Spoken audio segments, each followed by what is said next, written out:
Dia leaking bawah ni.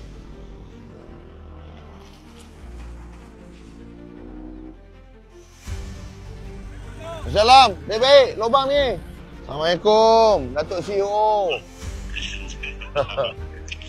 Bang, apa saya dekat tempat kejadian ni.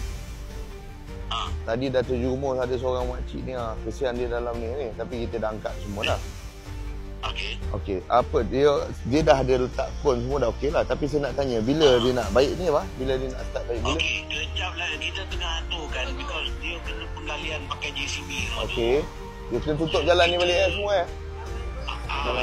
Lepas tu kan kita akan ada traffic budak-budak jaga semua lah tu. Betul lah. Sebab yang ni nampak ni bang, dia dah tutup betul lah, tapi tak ada orang jaga tu, bahayalah sikit.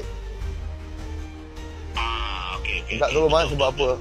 Dia segi dia punya ni, orang kat sini memang tempat laju tau. Bila tempat laju, jadi betul, memang betul. Jadi jangan peak tengah peak hour ni bang. Okey. Minta tolong bang Hari ni bang minta tolong boleh Selesai Ya. Baik. Hari ni selesai. You CEO terbaik lah. I love you lah. Alright, okey bang. Assalamualaikum. Waalaikumsalam. Baik. Nanti kan dia letak balik. Dia kena ada orang jaga ni. Aku takut ni kalau dia leaking, bawah tu pun leaking.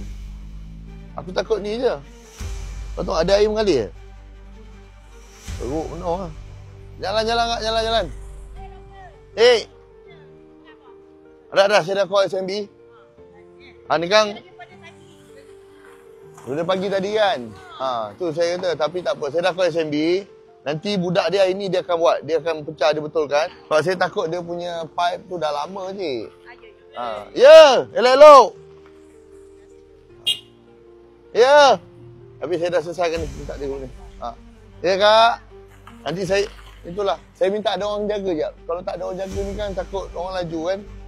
Tapi kena ada orang jaga ni. Okey, sama kak. Tak ada apa, alhamdulillah. Baik. Terima kasih.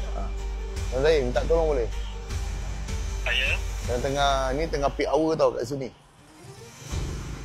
Boleh tak minta seorang, minta penguatkuasa jaga kejap sementara SMB ni. SMB ni saya dah call, dia kata dia on duit tapi tak sampai, tengah peak hour lah sini. Lepas tu saya tengok ni keadaan jalan ni macam bahaya ni. Tak apa. Saya minta penguasa dengan polis sekali. Minta tolong. Saya dah polis sekejap. Betul. Okey, minta tolong Alright, terima kasih. Assalamualaikum. Okay.